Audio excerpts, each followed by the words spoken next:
Faslun yajibu ala kafatil mukallifina ad-dukhulu fi dinil Islam. Yajibu wajib ala kafatil mukallafina, terhadap seluruh mukallaf. Mukallaf itu orang yang berakil balig. Ya, kita termasuk sudah balig dan juga mempunyai akal, berarti kita kena had taklif ini. Wajib kepada kita, ya, dan kepada orang lain yang sama dengan kita, yang sudah balig dan berakal. Wajib apa? Ad-dukhulu fi dinil Islam, masuk ke agama Islam. Kalau belum, berarti non muslim yang belum masuk ke agama Islam sebagai manusia, ya, yang mukallaf dan balig, maka hukumnya wajib masuk ke dalam agama Islam. Wajib hukumnya bagi yang belum masuk ke agama Islam, maka wajib hukumnya masuk fi dinil Islam, di agama Islam. Dengan mengucapkan wa huwa syahadatu ad la ilaha illallah Muhammadur Rasulullah. Bagaimana kita yang sudah dari kecil memeluk agama Islam dari orang tua kita, diajarkan oleh orang tua kita dengan didikan-didikan Islam, dengan ajaran-ajaran Islam, orang tua kita sholat, beribadah kepada Allah, maka kita sudah beragama Islam semenjak kecil. Karena anak yang dididik oleh orang tua yang muslim, maka anaknya pun otomatis menjadi muslim. Itu. Bagaimana kita? Maka ketika kita sudah menjadi muslim, kewajiban kita wasubutu fihi ala dawam, tetap di agama Islam selama-lamanya, ya. Tetap di agama Islam selama-lamanya. Jangan pernah ingkar dari agama Islam, jangan pernah keluar dari agama Islam. Ala dawam, selama-lamanya, sampai hayat meninggalkan badan kita, sampai ajal kita, sampai kematian kita. Ini yang susah, Pak. Karena banyak orang yang dilahirkan dalam keadaan Islam tapi wafat tidak membawa iman dan Islam. Banyak orang yang dilahirkan beragama Islam tapi wafat tidak membawa iman dan Islam. Ini banyak, bukan sedikit. Ribuan, mungkin jutaan orang yang dilahirkan dengan agama Islam tapi meninggal wafat tidak membawa iman dan Islam. Naudzubillah tsumma naudzubillah. Maka kewajiban bagi kita ini tetap di agama Islam, waltizamu malazima, dan menjalankan apa yang menjadi kewajiban bagi kita selaku umat Islam, minal ahkami, dari hukum-hukum Islam. Jadi bukan sekedar memeluk agama Islam tapi tidak menjalankan kewajiban-kewajiban yang diwajibkan oleh Allah kepada orang Islam. Salah juga. Namanya Islam KTP gitu kan. Islam KTP, dikhawatirkan Islam KTP itu, ya. Kalau tidak menjalankan ibadah-ibadah sesuai syariat-syariat Islam yang diperintahkan oleh Allah dan Rasulnya, tadi khawatir wafat tidak membawa iman dan Islam. Karena wafat membawa iman dan Islam adalah rahmat dari Allah Subhanahu wa taala, anugerah dari Allah Subhanahu wa taala. Kita hanya bisa berharap, memohon kepada Allah dengan segala amal ibadah yang kita lakukan untuk mendobrak rahmat Allah, mendobrak taufik Allah, sehingga akhir hayat kita meninggal dunia membawa iman dan Islam. Ini perjalanan yang sangat panjang, keinginan setiap orang. Tapi kembali lagi, Allah yang mempunyai hak seseorang wafat dalam keadaan iman apa tidaknya. Karena banyak orang yang beragama Islam, bahkan pangkatnya seorang wali, seorang ulama, seorang kiai, tapi wafat tidak membawa iman dan Islam karena kesalahan-kesalahan yang dilakukannya. Karena kesalahan yang pernah dilakukannya sehingga wafatnya tidak membawa iman dan Islam. Naudzubillah tsumma naudzubillah. Sebagai contoh satunya adalah Barsisoh, ya. Barsisoh itu yang sudah familiar, yang sudah tidak perlu dipanjang lebar lagi bahasan. Seorang ulama besar, murid-muridnya ribuan, yang mempunyai murid yang sudah bisa terbang, sebagian menjadi wali Allah, tapi takdir Allah menentukan di akhir hayatnya beliau wafat tidak membawa iman dan Islam, karena dibujuk oleh setan, digoda dengan minuman keras, digoda dengan perzinahan, digoda dengan pembunuhan, dan terakhir digoda dengan tunduk patuh kepada setan, sujud kepada setan yang menjadikan dirinya murtad. Naudzubillah tsumma naudzubillah. Yang kedua, kita jangan sombong dengan ibadah yang kita lakukan, karena kita tidak tahu ibadah yang kita lakukan dibandingkan dengan dosa atau dengan dosa yang kita lakukan seimbang apa lebih banyak dosanya.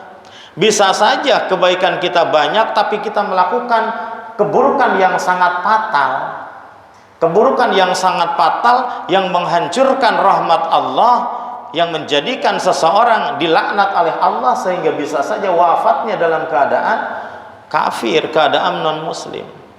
Karena di penghujung kitab Sulamut Taufik, ya, di penghujung Sulamut Taufik, di sini di halaman ini nanti insya Allah ketemu.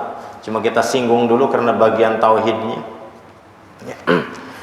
Di bagian ma'asil badan, ya, maksiat badan,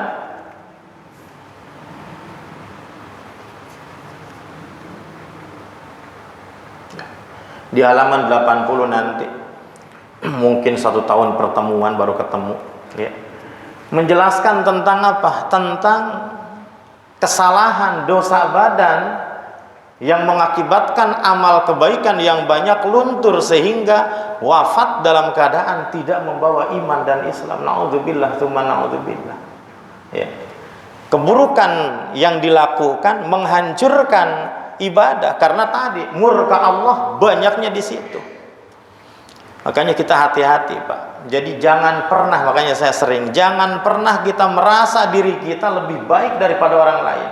Bahkan bahasan saya khutbah di minggu pertama pun, ya, jawadin, jangan pernah kita sombong, jangan pernah kita takabur merasa diri kita lebih baik daripada orang lain. Fir'aun melihat kenyataan Nabi Musa, mujizat Nabi Musa, tapi karena kesombongannya tidak mau beriman kepada Allah. Karena tadi sifat sombongnya tidak mau menerima kebenaran. Maka kita pun sama, dan kita banyak kadang-kadang melihat orang lain itu rendah. Kita banyak melihat orang lain itu kecil. Kita menganggap kita paling rajin. Alhamdulillah saya mah gini-gini juga suka hadir di majelis taklim. Wah, daripada si anu tidak ngaji, daripada si fulan wah cuma nongkrong. Alhamdulillah saya mah suka ngaji di majelis taklim, ya, malam Sabtu rajin daripada si anu. Merendahkan orang lain, menganggap diri lebih mulia daripada orang lain, yang padahal ini kan di dunia syariat. Kita jangan pernah meninggalkan hakikat. Siapa tahu di akhir hayat orang yang kita anggap sepele, orang yang kita anggap hina, tapi hakikatnya di pandangan Allah orang tersebut lebih mulia daripada kita. Jadi jangan pernah kita merasa sombong di hadapan orang lain. Bahkan yang sering saya katakan juga, jangan pernah kita merasa kita ini paling ahli surga dibanding dengan non muslim. Karena tadi yang dihitung Islam dan tidaknya adalah ketika ajal. Walaupun sekarang non muslim, Kristen, Katolik, Buddha, Hindu, tapi ketika mendapat taufik hidayah di penghujung kehidupan, wafatnya dalam agama Islam, surga bagiannya, Pak. Tapi seseorang yang dari kecil mengaku agama Islam, KTP Islam, mengaku paling soleh, paling alim, tapi digenjlongkan, digoda oleh setan di akhir hayat seperti Barsiso tadi, sehingga akhir hayat meninggalkan agama Islam, wafat dalam keadaan non-Islam atau kafir, Yahudi dan sebagainya, neraka bagiannya. Naudzubillah tsumma naudzubillah. Dalam hikayat tajasus, ya, tajasus itu mencari-cari kesalahan orang lain. Ini yang fatal. Jangan pernah kita mencari-cari kesalahan orang lain dengan tujuan untuk menghinakan orang lain, untuk merendahkan orang lain, untuk mempermalukan orang lain. Ya, kadang-kadang ada orang yang suka mencari-cari aib orang lain. Si anu ini kesalahannya ini disebar-sebar di media sosial.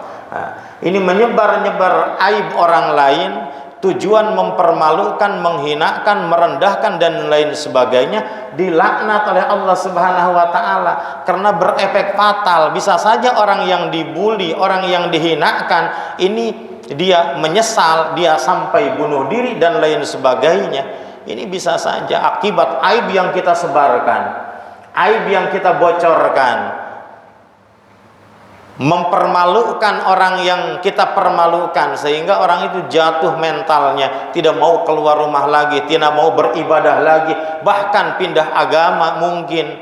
Wah, kenapa? Karena tadi dipermalukan oleh orang tadi. Ini yang dibenci oleh Allah Subhanahu wa taala. Kesananya bisa bunuh diri dan sebagainya. Maka kita jangan pernah tajasus. Tajasus itu mencari-cari kesalahan orang lain, disebarkan, dipermalukan, menganggap dia lebih hina dari kepada kita, apalagi dengan saingan. Karena dalam hikayat di halaman 80 tadi, seorang yang beribadah 40 tahun, Pak. 40 tahun menjadi muadzin, ya. Sedangkan jaminan muadzin itu kan 7 tahun aja udah surga. 7 tahun udah selamat dari api neraka gitu.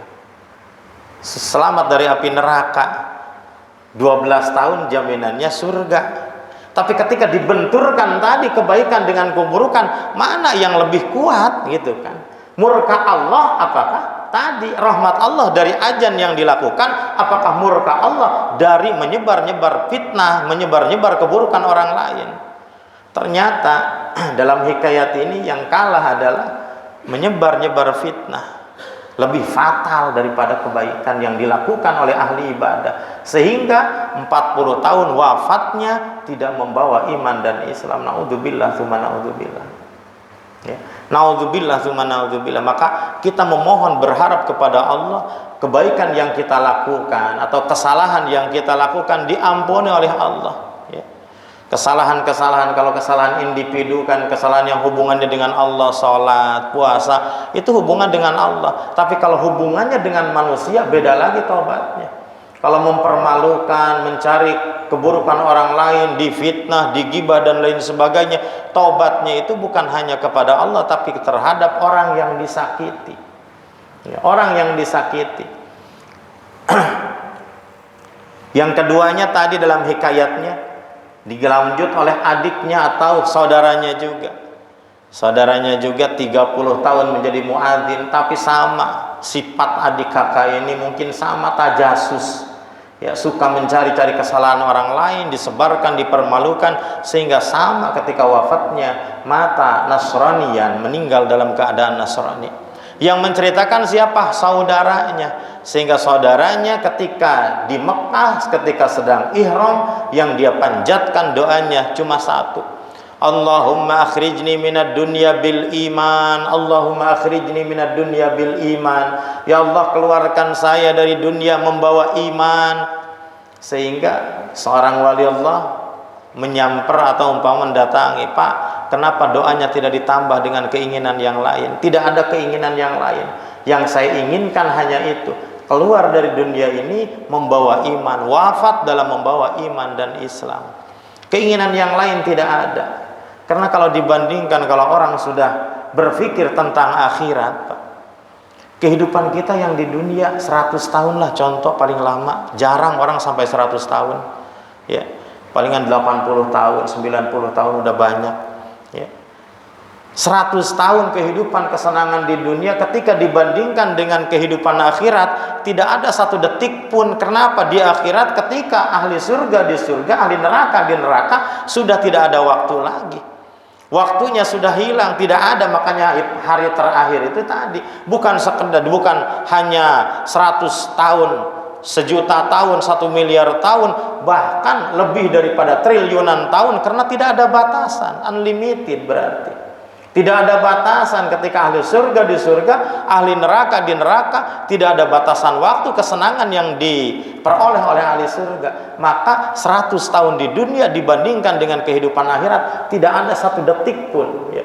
Makanya kalau ahli ibadah, seorang waliullah, dia sengsara di dunia, ini tidak jadi masalah. Sengsara dunia ada batasnya, cuma 100 tahun paling lama. Tapi kalau sengsara di akhirat, meninggal tidak membawa iman dan Islam, ini bukan seumur umur, kan sudah tidak ada umur lagi ya. Sepanjang jalan atau sepanjang selama-lamanya menyesal, Pak. Makanya wali Allah itu lebih baik dia dibenci oleh orang lain sedunia, yang penting disukai oleh Allah, mendapat rahmat Allah, mendapat ridho Allah. Gak jadi masalah dibenci oleh seluruh makhluk di dunia, gak jadi beban bagi wali Allah. Mau satu kampung, satu desa, satu negara benci terhadap dia, yang penting Allah ridho, Allah suka, gak ada masalah. Karena bencinya dunia itu tidak ada apa-apanya dibanding dengan rahmat yang ada di akhirat, rahmat Allah ketika seseorang masuk surga.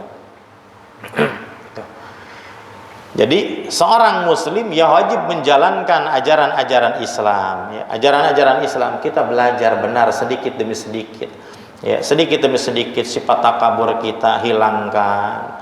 Jangan pernah menganggap diri kita lebih mulia daripada orang lain. Dengarkan pendapat orang lain meskipun orang itu lebih rendah sosialnya daripada kita. Kalau memang itu kebenaran, terima ya. Dengan bahasa Arab itu ada maqalah, khudil ilma walau bi afahil bahaim gitu ya. Ambillah khudil hikmah atau khudil ilma, ambillah ilmu walaupun keluar dari mulut binatang gitu bahasanya. Kalau kebaikan, kalau kebenaran datangnya dari mulut binatang, ambil. Kalau kebaikan, tapi sebaliknya, kalau keburukan meskipun datang dari mulut kiai, mulut ustadz, mulut ulama, kalau keburukan jangan diambil gitu. Kalau ulamanya menghasut dan sebagainya, jangan diambil hasudannya. Walaupun umpama kiai kita, ulama kita, kalau keburukan jangan diambil. Tapi kalau kebaikan datangnya dari tukang parkir, tukang ojek, silahkan ambil. Kalau ilmu dari orang yang manapun, walau bahasanya, walau bi'afahil bahaim, walau keluar dari mulut binatang, ya kalau kebaikan, kalau ilmu ambil. Hukum-hukum, banyak hukum-hukum nanti kita bahas ya. Dan di sini kan bahasan fikih dulu. Pertama tauhid nih, ini membahas tentang tauhid. Nanti fikihnya ada. Fama yajibu ilmuhu wa tiqadu mutlaqan. Famimma yajibu ilmu wa tiqadu mutlaqan wa nutqu fil hali in kana kafiran. Dari hukum-hukum dan perkara-perkara, bukan pama ya, dan perkara yajibu ilmuhu wa tiqaduhu, dan wajib perkara dan wajib memahami perkara-perkara, meyakini perkara-perkara yang wajib diketahui ya tadi, mutlakon, secara mutlak. Wa nutqu bihi fil hal in kana kafiron. Kalau muslim tadi ya, kalau muslim kan tidak usah syahadat lagi ya, syahadatnya muslim ya ketika sholat ya. Ketika sholat kewajiban muslim membaca syahadat. Kapan? Sama, kita juga wajib Pak membaca syahadat. Kapan kita wajib membaca syahadat? Sehari 9 kali ketika tahiyat ya, atau sewajibnya kan tahiyat akhir ya, berarti sehari semalam 5 kali kita wajib membaca tahiyat. At-tahiyatul mubarakatus salawatut thayyibatu lillah. Assalamu alayka ayyuhan nabiyyu wa rahmatullahi wa barakatuh. Assalamu alayna wa ala ibadillahi shalihin. Asyhadu an la ilaha illallah wa asyhadu anna muhammadar rasulullah. Ini wajib bagi umat muslim membaca syahadat ketika sholat tadi. Berarti wajib sholatnya, wajib tahiyatnya, wajib membaca syahadatnya. Tidak sah sholat kalau tanpa tahiyat akhir, tidak sah tahiyat akhir tanpa syahadat. Berarti tidak sah sholat tanpa membaca syahadat. Wajib membaca syahadat ya, 5 kali dalam sehari semalam ya. Tahiyat akhir saja kan, kalau tahiyat awal kan hukumnya sunat abad, jadi masih bisa ditinggalkan, tidak membatalkan sholat. Kalau kafir atau non muslim bagaimana? Wa nutqu bi fil hal in kana kafiron. Mengucapkan 2 kalimah syahadat ya, fil hal seketika itu ya, langsung membaca syahadat. Kalau masuk Islam berarti in kana kafiron, seandainya kafir. Kan tadi wajib masuk ke agama Islam. Kalau memang kafir berarti membaca syahadat, ya.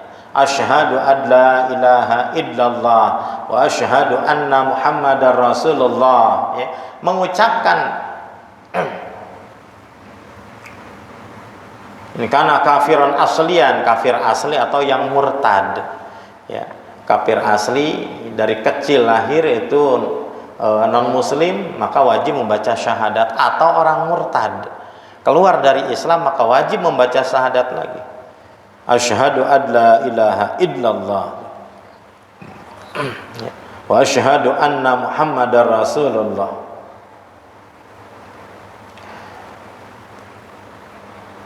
Dua kalimat ini dibaca secara berurutan, ya, dan secara tertib. Wa yantiqu bihi bil arabiyyah lil qadir 'alaiha ma ma'rifati ma'nahuma, diucapkan dengan bahasa Arab tadi, asyhadu an la ilaha illallah wa asyhadu anna Muhammadar Rasulullah, ya. Itu kalau bisa bacanya. Kalau nggak bisa, ya seperti orang gagu. Kalau orang non muslim gagu, bagaimana masuk Islamnya, gitu kan? Kalau harus baca syahadat terus, gitu kan? Maka itu beda lagi aturannya. Wajib baca dua kalimat syahadat dengan bahasa Arab tadi, asyhadu an la ilaha illallah asyhadu anna Muhammadar Rasulullah, yang bisa. Tapi bagi non muslim yang ingin meluk agama Islam, masuk ke agama Islam, tapi dalam keadaan tadi gagu, ya, tidak bisa bicara, maka sesuai kemampuan. Intinya hati meyakini, ya, ajarkan hati meyakini bahwa bersaksi sesungguhnya tiada Tuhan yang wajib disembah kecuali Allah, dan sesungguhnya Nabi Muhammad adalah utusan Allah. Ya. Dua kalimat syahadat, ya. Wajib mempertahankan keimanan kita, dan kita berusaha, Pak, menjadi orang yang sukses. Sukses bukan sukses di dunia saja, kita harus sukses di akhirat, terutama dalam mendidik anak, Pak. Sekarang nih yang hadir di sini kan termasuk kita belajar soleh lah bahasanya, mau ngaji, ya. Ya, mau ngaji terus tadi kita baca apa, Pak? Baca Yasin Fadilah. Kita isolkan doa kita kepada orang tua kita, pahala-pahala Yasin Fadilah ini kepada orang tua kita. Ini yang sukses siapa? Yang sukses adalah orang tua kita, Pak. Orang tua kita yang sukses mendidik kita menjadi orang yang mendoakan dia, mendoakan mereka, mendoakan nenek, kakek. Ini berarti perjuangan dari orang tua kita. Kita bagaimana? Belum tentu. Anak kita sekarang diajak ke masjid aja kadang-kadang susah, itu. Diajak yasinan males, ya. Tapi kita tetap berharap, ya Allah, kalau saya meninggal, anak saya yang akan mendoakan saya, jadikan anak saya yang mendoakan, bukan anak saya yang malahan menelantarkan saya, ya. Orang tua yang sukses ketika kita sudah wafat, saya sudah wafat 20 tahun, 30 tahun yang akan datang, anak-anak saya berdoa kepada Allah, mendoakan saya dengan yasin, dengan sedekah-sedekah yang diisolkan. Datang ke DKM masjid, Pak Ustadz, saya mau sedekah nih 2 juta, pahalanya untuk almarhum Asep Supardi, contoh seperti itu. Berarti saya sudah sukses mendidik anak. Bapak sudah sukses mendidik anak bapak. Kalau anak bapak ketika bapak wafat, dia rajin ke masjid, rajin ngaji, pahalanya semuanya diisolkan kepada bapak, ya. Berarti menjadi orang tua yang sukses. Jangan sampai kita salah, Pak. Jangan sampai kita salah mendidik anak. Jangan sampai anak hanya dipandaikan, dipinterkan, tapi ujung-ujungnya anak kita sendiri yang minterin kita, ya. Karena saya banyak curhatan dari orang tua yang terdolimi. Orang tua bukan terdolimi, berarti orang tua yang didurhakai anaknya, ya. Banyak curhatan. Ustadz, saya punya anak sukses, alhamdulillah sukses, banyak gembira di pandangan masyarakat, mempunyai anak sukses, menjadi pengusaha, ya. Tapi di dalamnya dia merasa sakit gitu kan, anak menantu yang dibiayain dari kecilnya SD, SMP, SMA, kuliah dan sebagainya, menjadi pengusaha sukses, mobilnya ada, rumahnya mewah dan sebagainya, tapi ketika konflik dengan orang tua dibenci, tidak ditanya-tanya. Yang kadang-kadang orang tua ingin momong cucunya, ingin bahasanya meluk ya, ngais lah bahasa kita, gendong cucunya, anaknya ini gak mau karena benci sama bapaknya, benci sama ibunya, gara-gara sebidang tanah 1-2 meter ya, atau 100-200 meter, benci. Ini anak yang durhaka. Karena apa? Karena tadi yang dipikirnya hanya urusan harta, yang padahal suksesnya anak perjalanan dari orang tua, suksesnya anak perjuangan dari orang tua ya. Sehingga penyesalan yang kadang-kadang mau ngaji saja mobil ya nggak bisa, motor mau dipinjem baru dipakai udah dipinta lagi sama anak sama mantu, yang padahal suksesnya usaha anak ya itu perjuangan dari orang tua. Tidak terlepas perjuangan orang tua ini yang kadang-kadang dilupakan oleh anak. Nah, sebaliknya Pak, sebaliknya diri kita sekarang yang menjadi anak dulu, jangan mikir anak kita nih ceritanya. Kita jangan seolah-olah orang tua, kita yang jadi anak dulu. Apakah kita termasuk anak yang durhaka tadi kepada orang tua? Apakah kita menjadi orang tua yang durhaka kepada anak? Tergantung diri kita merasa di sudut mana. Ya.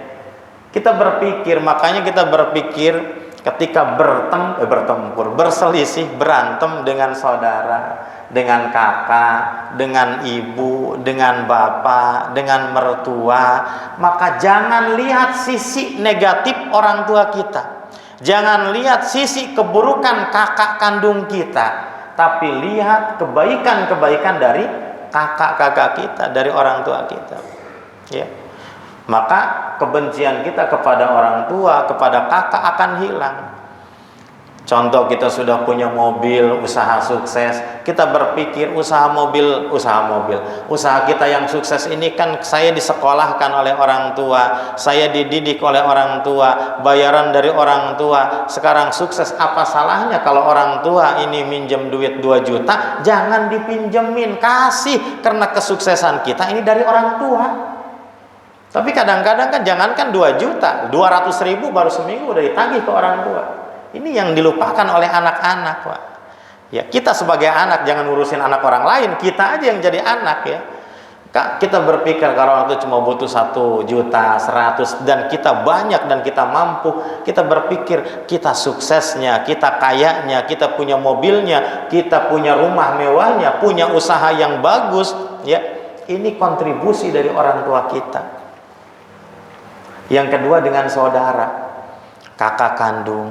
Ketika ada perselisihan kata-kata yang tidak enak dari kakak kandung, dari teteh ya, maka kita berpikir ini kakak yang dulu mengasuh kita ketika kita mau jatuh ya, ketika kita sekolah digendong diantar ke sekolah, dan ketika ada makanan kita diberikan makanan. Sekarang kita sukses, mempunyai istri yang bagus, yang kaya dan sebagainya. Ini perjalanan perjuangan kakak kita juga. Ketika ada masalah, lihat kakak kita. Oh, berarti maafin ya kak, maafin teh. Kalau urusan cuma 100-200 ribu, 1 juta, 2 juta, maka kita berpikir suksesnya kita, kayanya kita, senangnya kita sekarang tidak terlepas dari perjuangan para abang-abang kita, kakak-kakak kita, dan orang tua kita. Maka kita harus berbuat jasa kepada dia. Kita jangan hanya bisa menikmati jasa-jasa orang tua dan kakak kita, tapi kita tidak pernah menanam budi jasa terhadap kakak dan orang tua kita. Hadirin jamaah yang dirahmati Allah, mungkin bahasan yang bisa saya sampaikan pada kesempatan kali ini dicukupkan sekian, kurang dan lebihnya mohon dimaafkan. Apabila ada kata-kata yang salah atau bahasa-bahasa yang kurang tepat, mohon dimaafkan yang seluas-luasnya. Ditutup dengan ucapan billahi taufiq wal hidayah. Wassalamualaikum warahmatullahi wabarakatuh.